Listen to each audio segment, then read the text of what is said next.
Yeah, this is definitely fake. 100% fake. All right, so on Saturday, someone actually came in to sell us a watch that ended up being fake, and the guy did not know that it was fake. You guys have to be very careful. In this video, I'm going to go over how I was able to tell that it was a fake within the first 15 seconds of holding it in my hand. This, from pictures, looks very good. Matter of fact, on my Instagram, I actually posted a picture of a real Bruce Wayne right next to the fake Bruce Wayne. We had over 400 votes on this poll. 70% plus people were wrong. A lot of them were dealers, a lot of them were people, big collectors, and they were actually wrong on which one was fake. So in this video, I'm gonna go over what I saw that stood out to me, and then at the end of the video, we'll actually show you, was the left watch fake or was the right watch fake? But before we do that, subscribe, like, and follow us on all the social medias. Let's get into it. So first one, we got a picture of it face on. There's a couple things that stand out that you're gonna be able to see in pictures. There's a few things that we were able to see in person that you're not gonna be able to see in pictures. One of those things is gonna be the bezel should have zero play in it as far as a left to right rotation. Almost zero play. On a real watch, it's super tight. On this fake one, it was a little bit loose. And when you actually rotated it left and right, you're gonna feel what feels like a ball in a socket, like snapping into place each rotation as it goes. This was a little bit grindy. So that doesn't mean always that it's fake. That just means that it's red flag. When all these red flags start adding up to multiple, then that's when you know it's a fake. So that's the first thing that stood out to me. Second thing, unwinding the crown, winding it was a little bit grindy. The third thing that you are gonna see on pictures is gonna be the GMT Master II ink on the dial, all right? Look at both of these pictures. Look very close. One, you're not going to be able to see the green ink, and one, you're going to see a vibrant green ink. Another thing is the gray on the bezel, which is the ring around the crystal, where it splits from gray on the bottom half of the bezel and the black on the top half. That line that splits those two colors is right where the number 18 and 6 is on the bezel. Okay, so if you look at the 18 and the 6 under a loop, and even with the naked eye, if you look close enough, on a real one, you're not gonna see that line bleed through the sandblasted portion of that number.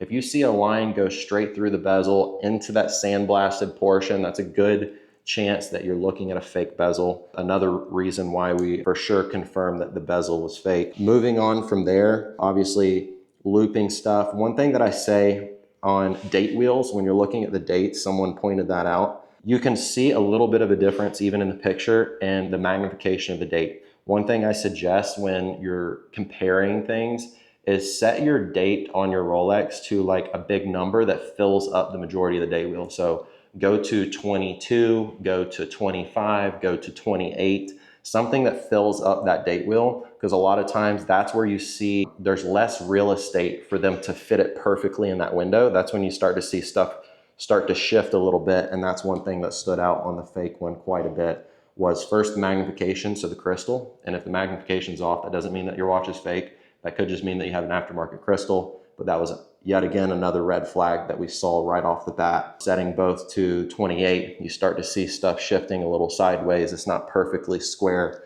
in that date window. So another thing that you can see from this front picture before we move on to even more detailed things, the quality of the stainless steel that Rolex uses is the best of the best quality. And it's actually very durable, even with the high polished center links. Yes, it'll get some hairline scratches, stuff like that, but on fakes, a lot of times they compromise the type of metal that they use, the stainless steel that they use, and a lot of times it gets beat up pretty quick. So on the new one, you're gonna see it quite a bit flashier, and it's standing out quite a bit more than the other watch. It's a little bit more subtle as far as the high polished center links go in any of the high polished areas. So moving on, case side looked fairly well. The clasp on the back, you can see a difference in the crown on the buckle, the flip lock of the buckle. One is going to be a little bit more raised and just sharper, but I would actually say for this being a fake watch, the gaps on this buckle is another thing that I look for. The gaps actually looked pretty good on this watch. So second thing that we looked at, obviously the crown stuck out to me, but then we opened up the watch to look at the engravings. All right, there's two different types of engravings people do. One's going to be a laser welded engraving, and one's going to be almost like a stamp, which is what a lot of the Chinese manufacturers do. So the engraving didn't look horrible. I've seen a lot worse. I've seen better as well. On the real one, you're going to see what looks like kind of like a rougher finish, like a sandblasted finish with a laser like etched in. And it's actually going to be like etched into the stainless steel, where this one was a little bit raised, more like a stamp.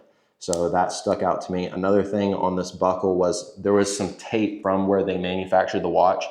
And I know that Rolex does not put manufacturer stickers on this portion of the buckle. Just another red flag that stood out that Rolex does not do. Another thing on the back of this is the sandblasted finish on the back side of the flip lock. One is a little rougher texture, which is going to be the real one. And the fake one is a little bit more of a smoother, not as heavy of a sandblasted finish. So that finish is quite a bit different as well. Moving on to the case back. One thing that I look at on the case back is first the finishing. Second is the gaps between where the bracelet meets the case. Okay, this to me is kind of like door jambs on a car. When you look at this, this is going to be a big sign on how perfectly sandwiched in this bracelet is to the case itself. And this is also where a lot of Chinese manufacturers will compromise how much effort they put into the finishing of this case back. And that was one thing that stood out on this, was the finishing was a little bit off, and also the gaps were a touch off. It wasn't actually bad, but it was off enough, especially when you have another watch right beside it. Last but not least was putting on a Timegrapher and weighing the watch. So a lot of these watches, people are like, oh, well, if it sweeps, then that means it's real. That is not the case by any means. Almost all fakes now, they're making sure that the hands sweep fine. When you look at it closely, you could see it wasn't as smooth of a sweep, but I wouldn't even use that for comparison. We put it on our machine to test the time. The new one obviously running plus 1 second a day at 280 amplitude. The fake one running plus 17 seconds a day. So it was running fast 17 seconds a day at also 280 amplitude. So if you just had that, you know, I've seen obviously real Rolexes run worse than that. So it's not a huge thing, but just yet again, another red flag that you want to pay attention to. Last but not least was weighing the watch. The real one came in at 142 grams. The fake one came in at 134 grams. You could feel it a little bit when you had it in hand, but it's a shame. This guy came in, you know, we made him an offer as soon as we had it. Like I said, this was not one that I would say was the best that we've seen, but you got to be careful on what you're buying and who you're buying from. This was a guy that I do believe didn't know that the watch was fake. He was truly trying to sell it, and you got to be careful. And like I said, people voted on these pictures that we posted, and a lot of them chose wrong. The majority of them actually chose wrong. So with that being said, if you don't already know, the real watch is the one on the right, okay?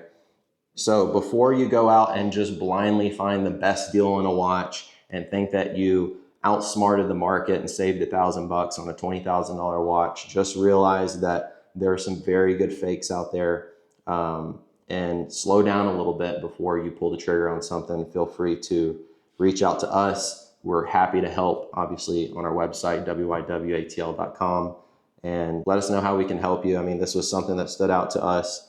And like I said, there's a lot of Frankensteins where they'll actually use 80% of a real watch and then throw a fake movement in it, which we didn't even open up this case back because it was pretty much pointless. I probably should have, hindsight, just to get the content to show you guys, but the watch was such a bad fake that it really was kind of pointless at that point. Just get the guy back on the road. I kind of felt bad just picking his watch apart in front of him. So follow if you like this content and let us know which one you thought was real. Hopefully it wasn't you choosing the wrong one. And we can't wait to see you on the next video.